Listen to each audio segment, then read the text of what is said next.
When I prep meals, I prefer to store it in the freezer because I want the flexibility of eating it when I want, as opposed to storing it in the fridge, getting to day 4 or 5 and starting to question, is this gonna cause me to be deceased if I consume it, right? It's quite hard to enjoy a meal when you think it could be your last.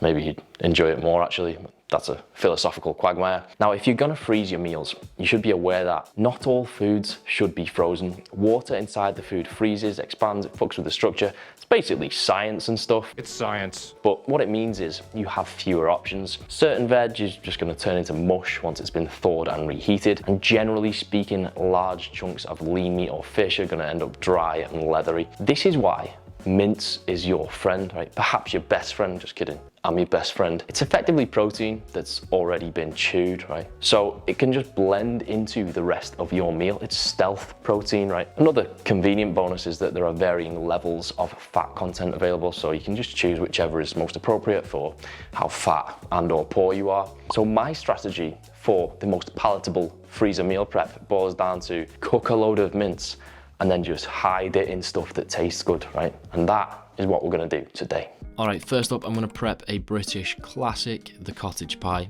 These are your ingredients. I'll put them all in the description so we don't have to watch this clip for ages. Firstly, I'm gonna wash that celery just because I'm not that into eating soil on account of not being a worm. And then I'm gonna get on with chopping my onion, carrot, and celery, otherwise known as mirepoix. You wanna chop your onions fairly fine, but you don't have to be too anal about it. Nothing bad's gonna happen. So I'm giving those a good dice and then moving on to celery. I don't really bother with measurements, but typically you want to be a bit heavier on the onion and then roughly equal parts carrot and celery. Again, quite fine with the carrots would be ideal, but they're going to be cooking for a while, so if you've got questionable knife skills like me, then just don't worry about it. Once they're all chopped, I'm going to leave them off to the side for a minute because we might as well chop our garlic whilst we're here. Next, I'm going to put a healthy glug of olive oil into a big pan. This is where it might get a touch controversial. Some people would probably brown their mince, then set it to the side before going in with the veg. I think that sounds like a massive ball ache for very little payoff. If you're working with a kilogram of mince like I am, you're either going to need a huge pan or you're going to have to do it in batches, because otherwise the moisture that comes out of your beef is just going to boil / steam it and you're not going to get any good browning anyway. I think that's not worth it, hence I chose to throw the veg straight in and get on with my life. So you want to leave that on a gentle heat for 15 to 20 minutes until it starts to soften and look a bit like that. Garlic can go in now, followed by a couple of tablespoons of tomato puree, and then I'm going to give it a mix around, show the tomato puree to the pan before adding a little bit of flour.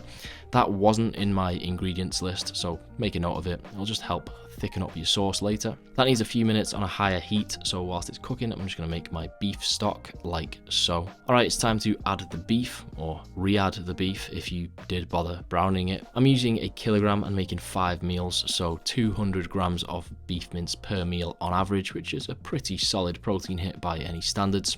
Obviously, the bigger your pan, the better, but we're working with quite a lot of food here, so you'll need to give that a good break up with a spatula or really any mince breaking implement of your choice. Once that's mostly cooked through, I'm going to go in with the smallest, cheapest bottle of red wine I could find. Some might say that that's optional. I don't think it is. I think it makes a huge difference. I'll let that reduce down a little bit and then I'll go in with a good few splashes of Worcestershire sauce. I will put measurements in the video description. I'm just, wildly overconfident / lazy. A couple of bay leaves next, and then into the pan goes the stock that I prepared earlier. I'm seasoning with pepper only because stock usually has plenty of salt in it already. Then I'm just going to leave that simmering for a good 35 to 45 minutes, but we'll come back and check on it shortly. In the meantime, I'm going to put the potatoes in the pan, so obviously just peel your spuds of choice, preferably a kind that are suitable for mashed potato, and dice. Smaller chunks will of course cook faster, but we're not really in a rush because we have to wait for our cottage mix, is that what it's called? We've got to wait for that to reduce anyway. So into a pan filled with cold water and on to boil. Let's check on that in the meantime. That still needs to reduce a fair bit, skip forward 20 minutes, and I think that looks good. You do want plenty of liquid because by the time it's been frozen and reheated and some is soaked into your mash, it's not going to look like as much. I'm just going to dish that out as it is. I'm making individual pies and I'm using these foil containers because when I do reheat them, I'll be doing it in the oven so that I can get a nice crispy top on the mash. I think that's the best way to do it for optimal end results.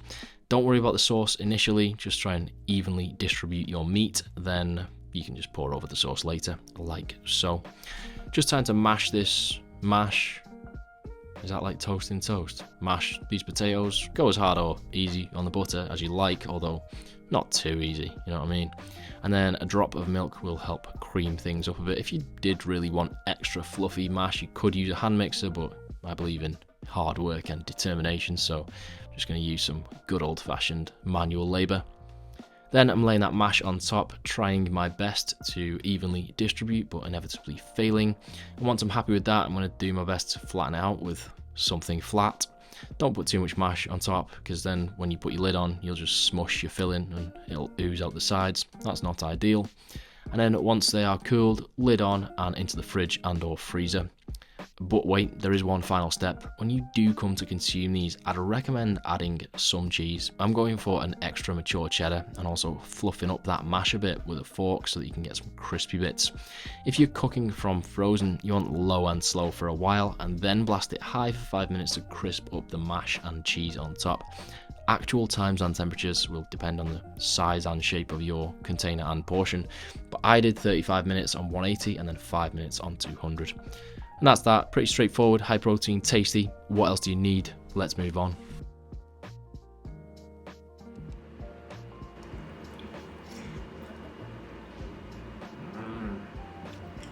Wowza.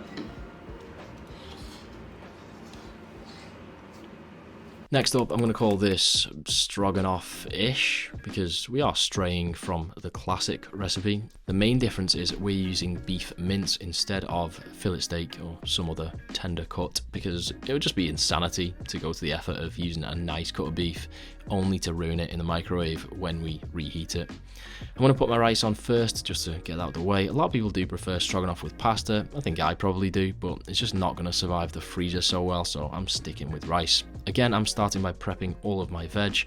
Mushrooms need a rinse, and then I'm just going to cut my onion into strips rather than dice it this time. Mushrooms are going to get sliced up. You could quarter them if you're really lazy, and then a fair bit of garlic is just going to get roughly chopped. Into the pan goes another dousing of olive oil, followed by our onion. They're going to need 12 to 15 minutes on a medium heat until they are soft and translucent-ish, at which point we can add our garlic. Give that just a couple of minutes before adding the butter. Once that's all melted and bubbly like this, I'm going to add what initially looks like an obscene amount of mushrooms, but they will cook down a bit. Should only take 5 minutes or so, and then I'll tip those out into a bowl for later. Now I'm cranking the heat a bit on the pan and dumping the beef. I'm going to season with both salt and pepper this time because we're not using anywhere near as much stock. And this is the moisture I was talking about that makes browning so much beef at once pretty difficult. Anyway, once that's cooked through, I'm re-adding the veg back in, making up some stock again, and I'm going to start to add that to the pan. Now really, your ratio of stock to crème fraîche to mustard is a personal choice, and I'd say just add small amounts of each first, then tweak as you like.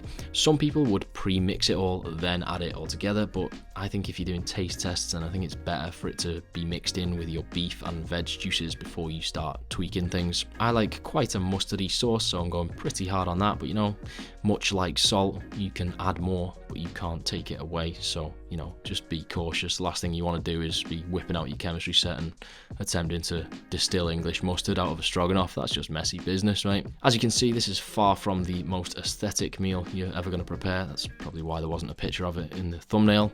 You could probably sprinkle some parsley on top for some very marginal visual gains if you gave a shit.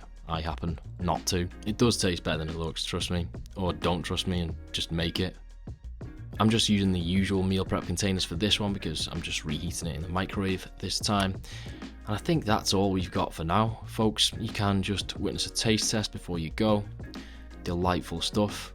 That's me liking stuff. All that's left for you to do is to go ahead and like this video and subscribe to my channel, and then go away and make these. I would say send me pictures of them, but maybe just only send me pictures of the cottage pies because I don't really want to see your stroganoff. See you later. Georgie Lenny is my hero.